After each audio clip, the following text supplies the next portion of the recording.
Monica, and one time a guy canceled his plans with me because he said he ate too much salmon and was too full. And it's like, at that point, just lie to me.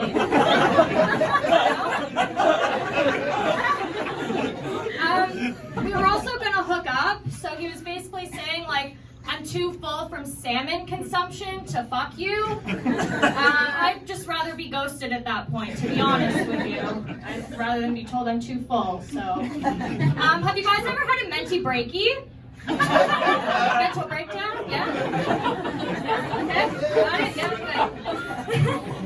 I can usually tell like what my mental state is by like little things that I do throughout the day. So like, one time I used Febreze as perfume. I was not good on that day. I recently showed one of my cousins my comedy set, and she was like, oh, I didn't know you were funny. Like, I thought you were an introvert. And like, isn't that the best when someone's like, oh, like I thought you were like a quiet, boring sack of shit. They do say though that like when people say mean things to you, it helps build character, right? Like if you get bullied as a kid, it's good for like your character development and things like that. But it's like, I think at this point, like my character is developed enough, you know?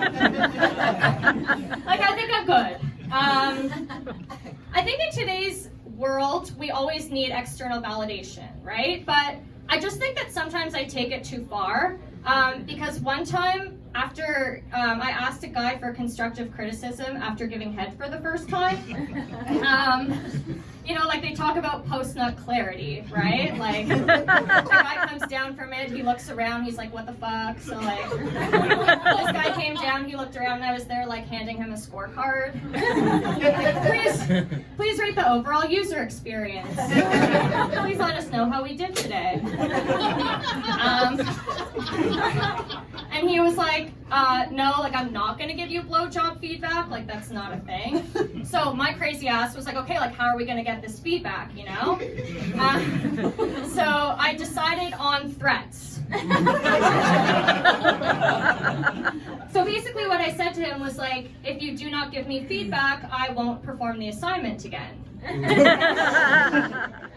The assignment being a blowjob for anyone, yeah. And then I got a lot of feedback. I probably got more feedback than I was originally anticipating.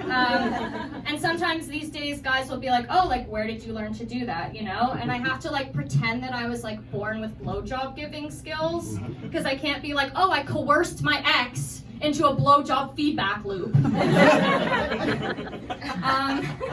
You know, like they say you should be open and communicative in the bedroom, right? Like you should say what you like and they should say what they like. I prefer threats. I found that to be a lot more useful. So, me and my friends recently decided that we wanted to try drugs for the first time.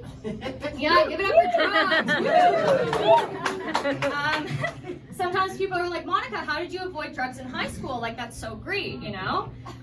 But to be honest, like, I was never offered any.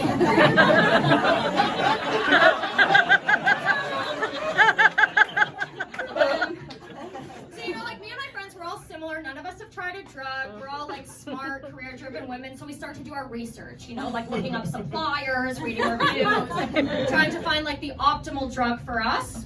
And we decide on supervised shrooms, okay? So basically what this means is half of our girl group is gonna do the shrooms, and then the other half is gonna supervise. And we think this is a good idea. I was on the supervisory committee for round one of our drug trials,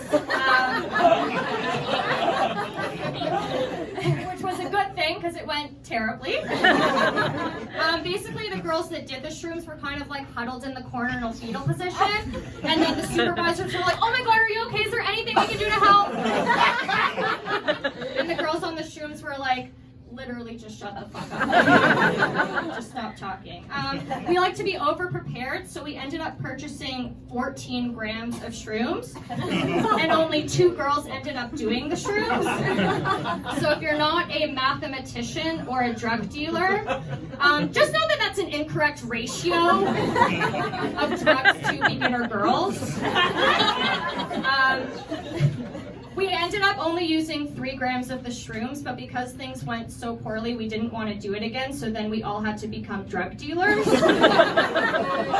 So in conclusion, we're very smart, but we are not good at drugs. Moral of the story is try drugs when you're a kid so you don't embarrass yourself as an adult. Thank you guys.